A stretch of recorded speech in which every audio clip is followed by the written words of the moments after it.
What's up, Virginia Beach? My name is Jax Hammer, and people ask me all the time, dude, with a name like that, you gotta be a porn star.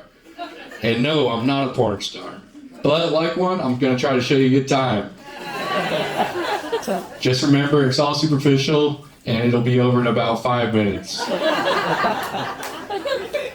So I move around a lot for work. I've lived in like 11 states, moved to 6 countries, and one thing I've realized is that good friends are hard to come by. And I'm very grateful for my brothers because we're very close. We have tortured each other so much growing up that we're like trauma bonded for life.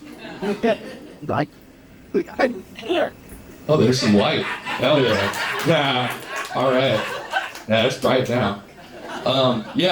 But no, we're great. We're trauma bonded for life, and I try to make friends the same way now, which is difficult because people don't really like it when you beat them like that. People are also like, Hammer, you're 30 years old. You got to stop getting in fights. And I say, shut up. You don't know what I'm doing. I'm trying to make friends. It's been a great friendship. But my oldest brother, he's an angel. Lucifer. I remember the day that I realized that I would never be able to make friends with someone unless we were trying to kill each other. It was the early 2000s, back when porn was kind of wholesome. He was this tall, I was this tall. He had just come back from an army lacrosse camp, and he pinned me to the ground, and he was just whooping on me, going, "This is nothing compared to army bootcamp. They're trained to kill." And I know you're all thinking, yeah, that's what older brothers do. Which it is. But he was also pushing me in the right direction to make friends. So I enlisted. And he was right. I got all the friends in the world. And we're all trying to kill each other. I am surprised that any of us made it past the age of 18, though. Not because we're weak, but because we're stupid. Like, we barely made natural selection cutoff.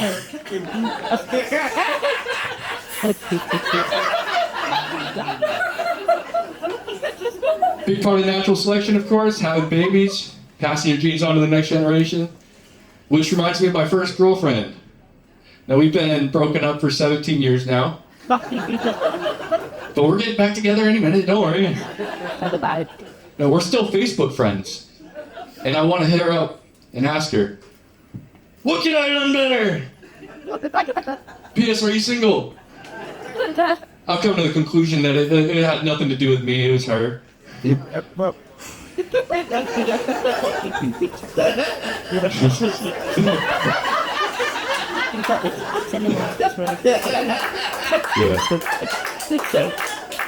Yeah, those first impressions make a lot, you know, they set the tone for a lot of things, and they don't always go as expected.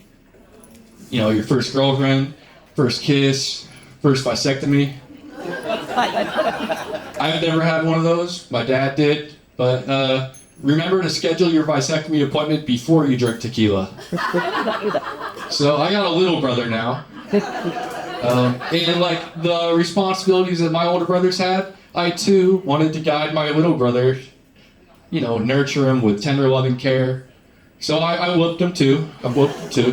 But he grew up a little different though. He always had tons of girlfriends around. He never really fought back much, and he played with Barbies and Care Bears. And I'm starting to wonder if I beat him gay. But you know, he's built different. He's a terrific wingman. Now I travel a lot, so making friends is hard. Dating's even harder because I don't get a chance to really get to know a person. And when you've had as many concussions as I have, you try to say something like "hi," and it comes out like "hi." So he's great to bring around. Actually, I owe it to him for my last relationship. Met a girl in a Brooklyn basement. Felt like a Biggie Smalls song. And yeah, he's a great wingman. So if you struggle like with breaking the ice too, I know a guy. I'll give him his number, and he'll help you out. Well, that's really my set. I finished early, so I'm like an amateur porn star at this point. All right, let's bring up the host.